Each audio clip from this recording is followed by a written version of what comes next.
Europe 1. La belle histoire de la France bouge. Ce soir, Benjamin, c'est une photographe. Elle s'appelle Laetitia Pelletier. Elle a décidé de mettre en lumière le handicap invisible. Oui, une photographe qui vit à Narbonne et qui, depuis une vingtaine d'années, a pris l'habitude de photographier des inconnus dans les lieux publics. Et c'est en discutant avec ces personnes qu'elle s'est rendue compte que bien beaucoup avaient un handicap invisible.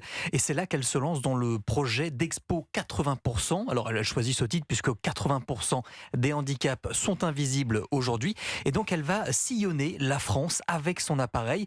Et le but, c'est de raconter l'histoire de la personne en un cliché. Par exemple, j'ai pu rencontrer Stéphanie qui venait d'Aix-en-Provence, qui a la maladie de Lyme. Donc on se rencontrait sur un lieu qui pour eux était porteur. Stéphanie, c'était à Niolon, c'est là où elle a fait ses premiers cours de plongée. Vers les calanques de Marseille, c'est quelque chose qui lui parlait vraiment. Donc la personne, au bout d'un moment, oublie complètement l'objectif. Et effectivement, dans cette communication non verbale, dans cette expression corporelle, à un certain moment, il y a un vrai lâcher-prise et c'est là où je vais prendre la photo. Laetitia a aussi photographié une personne bipolaire, une autre souffrant de la maladie de Crohn. Au total, 20 portraits et sur chaque photographie, un détail qui permet bien de deviner le handicap invisible de la personne. Le jeune Délio, c'est le seul adolescent du reportage. Donc Délio qui a des multidis et aussi qui a des problèmes physiques handicapants, qui adore le rugby. Et donc lui, il voulait que la photo soit faite justement sur un entraînement de rugby. Il y a un moment, sur le ballon de rugby, quand je le prends en photo, il a, selon ses dires, une mauvaise position des mains. Un manque de coordination motrice qui fait que ses mains sont mal positionnées sur le ballon. Et effectivement, c'est dans des petits gestes comme ça qu'on peut voir effectivement qu'il y a éventuellement un handicap invisible. Et l'exposition, on vient de s'achever, mais ces portraits restent visibles sur son compte Instagram, Jamaya Photographie. Ça fait plaisir d'entendre ça. Merci Benjamin. Vous connaissiez Serge Widawski, vous en avez entendu parler? Oui, j'ai entendu parler de ça, effectivement. Donc ça veut dire qu'on est en train de le rendre plus visible. De le rendre beau aussi. Le fait d'en parler, oui, effectivement. Parce que comme j'ai participé du coup à ce projet 80%, et moi j'avais décidé de mettre du doré en fait sur mon visage qui représente un art japonais de réparation justement des céramiques. Du kitsugi, il me semble, si je ne me trompe pas, pour justement...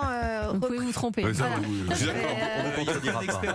ne vous contredirai pas. Et c'était vraiment cette représentation autour de la maladie, cette résilience. Quand j'étais malade et que je ne pouvais pas marcher, je prenais du temps pour moi, pour me sentir belle à l'intérieur et à l'extérieur. Et c'était un petit peu ma marque de fabrique. Et quand elle m'a pris en photo, je me dis, mais en fait, à ce moment-là, j'étais vraiment en difficulté. Et elle met en avant, elle nous rend beaux et belles. C'était vraiment un très beau projet. Serge Widawski, l'enjeu aujourd'hui, c'est quoi? La priorité, c'est quoi? Je rappelle qu'il y a un taux de chômage de personnes en situation de handicap qui est le double du taux de chômage, je dirais, ordinaire. Oui, mais il a baissé. Il a baissé, mais il reste le double. Mais c'est important de le dire. Il y a une espèce de plafond de verre, il y a 450 000 personnes, on n'arrive pas à descendre en dessous. Et il y a un point très important qu'on a évoqué en filigrane, c'est la confiance en soi. Et on a un certain nombre de projets que je peux évoquer qui vont justement permettre de surpasser cette confiance en soi. Par exemple, il y a des domaines où je dirais l'emploi est très recherché par les métiers en tension. Par exemple, dans le numérique. Dans le numérique, on sait qu'il y a un manque criant, par exemple, de testeurs. Par exemple, la société Bearing Point, avec laquelle on travaille, on va accompagner, on va donner confiance à des personnes qui n'ont jamais fait d'informatique de leur vie.